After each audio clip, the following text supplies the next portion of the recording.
अस्सलामुअलैकुम वरहमतुल्लाहि वबरकातुहू के 24 न्यूज़ रूम में मैं आपका मेज़बान सलमान अतहर कासमी बीजापुर कर्नाटक से। नाज़रीन, मुल्क की बड़ी और अहम ख़बर लेकर आपके सामने हाजिर हुआ हूँ। ख़बर रखने से पहले अपील है, हमारे चैनल को सब्सक्राइब करें, लाइक करें और बेल आइकन के बटन को दबा दें ताकि आपको हमारी ताज़ा तरीन ख़बरें मिल जाया करें। नाज़रीन, हिंदुस्तान में कोरोना की दूसरी लहर ने तबाही मचा रखी है। इस तबाही से अभी हमें पूरी तरह निजात नहीं मिली है। इसी के साथ तीसरी लहर की आने की पेशन गोई भी सामने आगे आ चुकी है। आपको मालूम है कि दूसरी लहर से हम दो चार हैं, इस वक्त पूरा मुल्क गुजर रहा है, लेकिन तीसरी लहर की पेशन गोई भी सामने आ चुकी है।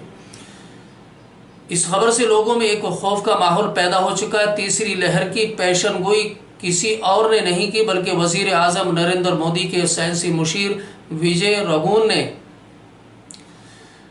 ने दावों में आईआईटी कानपुर के प्रोफेसर मानंद अग्रवाल ने भी अपनी मोहर लगा दी है और उन्होंने कहा है कि जुलाई तक कोरोना की दूसरी लहर का असर काफ़ी हद तक काबू में आ जाएगा। लेकिन साथ ही उन्होंने एक डराने वाला दावा किया है। उन्होंने कहा है कि अक्टूबर में कोरोना की तीसरी लहर मुल्क में शुरू हो जाएगी।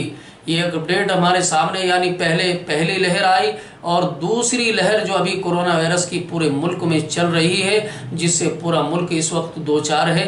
इसके साथ अभी हम इस लहर से भी नहीं लड़े थे कि तीसरी लहर का हमारे सामने दावा किया जा रहा है। खैर, ये एक अपडेट मेरे सामने था नाजरीन, लेकिन कोरोना वायरस को लेकर के आपको बताता चलूँ, इस वक्त हालात बड़े नाजुक हैं। पूरे मुल्क में इस वक्त हाहाकार मचा हुआ है। इसी को देखते हुए नाजरीन, आपको मालूमात के लिए बता दूं, कर्नाटक में कोरोना के बढ़ते मामले देखते हुए मुख्यमंत्री बीएस येडियुरप्पा ने शुक्रवार को राज्य में पूर्ण लॉकडाउन घोषित कर दिया गया है, यानी कल से।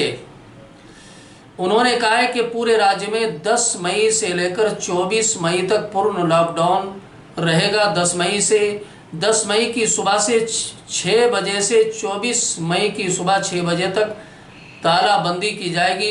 सभी होटल तब और बार बंद रहेंगे। सिर्फ भोजनालय और गोश्त की दुकानें, सब्जी की दुकानें सुबह 6 से 10 बजे तक खुल सकेंगी, जो आप अपनी ज़रूरत पूरी कर सकेंगे। बाकी वक्त में आप अपने घरों से ना निकलें, सतर्क रहें, होशियार रहें। इसलिए कि कल से, यानी कल से सुबह 6 बजे से बिल्कुल पूरी तरह से तालाबंदी हो जाएगी। कोरोना वायरस को लेकर के जो मौतों का आंकड़ा सामने आ रहा है वो बहुत ज़्यादा है और पेशेंट्स जो बढ़ रहे हैं, मरीज जो बढ़ रहे हैं, वो भी आंकड़ा बहुत बड़ा हुआ है।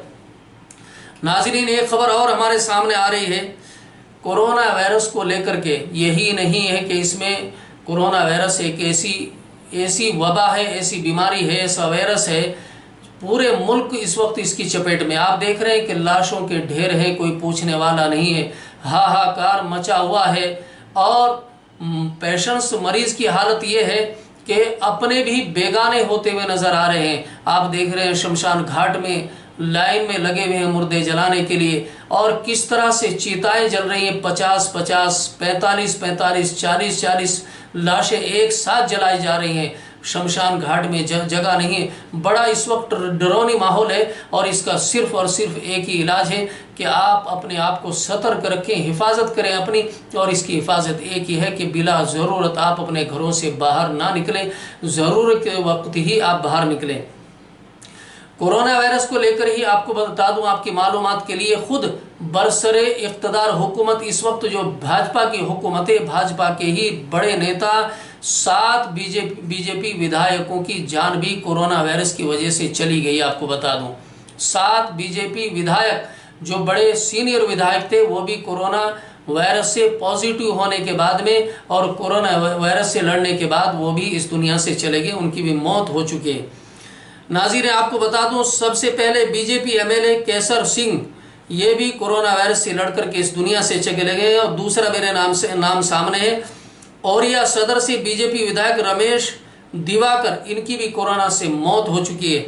और तीसरा जो हमारे सामने आ रहा है रायबरेली से, इनका नाम है जो पार्टी के विधायक दल बहादुर कोरी, जो बीते दिनों कोरोना वायरस की वजह से इनकी भी मौत हो चुकी है। आपकी मालूमात के लिए बता दूं, कोरोना से बीजेपी नेता की मौत घर वालों ने, यानी उनकी फैमिली ने सीधा सीधा यूपी सरकार के ऊपर इल्ज़ाम लगाया है कि हॉस्पिटल में उनके पति को वैक्सीन और उनके लिए बेड का ज़रूरी इंतज़ाम नहीं किया गया। सीधा सीधा उन्होंने इल्ज़ाम लगाया है और ऑक्सीजन भी उनको नहीं दिया गया है, इसलिए उनकी मौत वाकई हुई है। ये उनकी फैमिली का कहना है। कौन? जो इस वक्त बीजेपी सरकार है और उनके नेता हैं, उनका ये हाल है।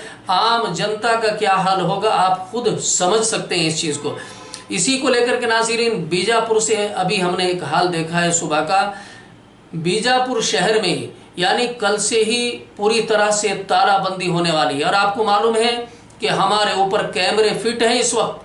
खरीदी करना, बाजारों में जाना, छुप करके दुकानों को खोलना और छुप करके हमारी माँ बहनें वहाँ पर पहुँचना, ये कैमरे में कैद हो जाएंगे। पूरी तरह से फिर नाम एक बदनाम हो जाता है, एक मार्क बैठता है आपके नाम पर। मैं आपसे ये पूछना चाहता हूँ, तमाम मुसलमानों से मेरी अपील है और मैं सवाल कर रहा हूँ आपसे, हमारा रमज़ान पूरी तरह से बर्बाद है। 2 साल गुजर चुके, अल्लाह के घरों से हम दूर हैं, हत्ता के तरावी से दूर हैं, जहाँ हम कुरान करीम तरावी में पीछे खड़े होकर के सुनते थे, कुरान करीम पढ़ा जाता था, हम उससे भी महरूम हो चुके हैं। किस बात की खुशी है आपको?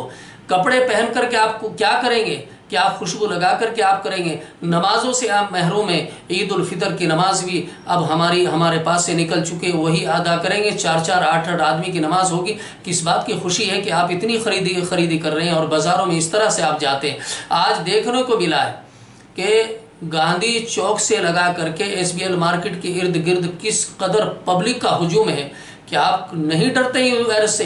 इतने बड़े बड़े नेता, इतने बड़े बड़े विधायक और 1 साल से मुसलसल उलमा इकराम जो हमारे बड़े बड़े ज़ैद उलमा थे, इस दुनिया से रुखसत हो रहे हैं। और खुसूसन इस वक्त जो चल रहा है, ऑक्सीजन की वजह से जो मौतों का आंकड़ा बढ़ता हुआ सामने जा रहा है, कि आपको डर नहीं लगता है? मैं आपसे बहुत ही आजिज़ाना दरख्वास्त कर रहा हूं, आप कोई खरीदी ना करें, आप अपनी ज़रूरत पूरी करें, घरों में कैद रहें, आप बाहर ना निकलें बिला ज़रूरत। आपके नाम पर बिल्कुल एक मार्क लगा दिया जाएगा, आप बिल्कुल भी कोई खरीदो फरोख्त ना करें। मेरी माँ और बहनों से भी बड़ी आजिज़ाना दरख्वास्त है कि इस साल अगर आप कपड़े नहीं पहनेंगे, कपड़े नहीं खरीदेंगे, कुछ नहीं जाएगा। किस लिए? एक वबा का मामला है सामने और इस वबा का ताल्लुक जो अभी चल रहा है, कोरोना वायरस, अब नहीं 1400 साल पहले ही नबी करीम सल्लल्लाहु अलैहि वसल्लम ने इस वबा के बारे में बताया और हदीस में यह बाकायदा एक सबूत है कि अगर कोई मिलने से यानी हाथ मिलाने से, गले मिलने से अगर कोई बीमारी किसी को लगती हो तो ज़रूरी है कि दूरी इख्तियार करो, समाजी दूरियों का इख्तियार करो। नाज़रीन, आप देखेंगे कि SBL मार्केट के आसपास किस कदर हुजूम सुबह देखने को मिला है। आगे आप एहतियात रखें, अपने घरों में कैद रहें। कल से पूरी तरह से पूरे कर्नाटक स्टेट में तालाबंदी रहेगी, बिला ज़रूरत आप अपने घरों से बाहर ना निकलें।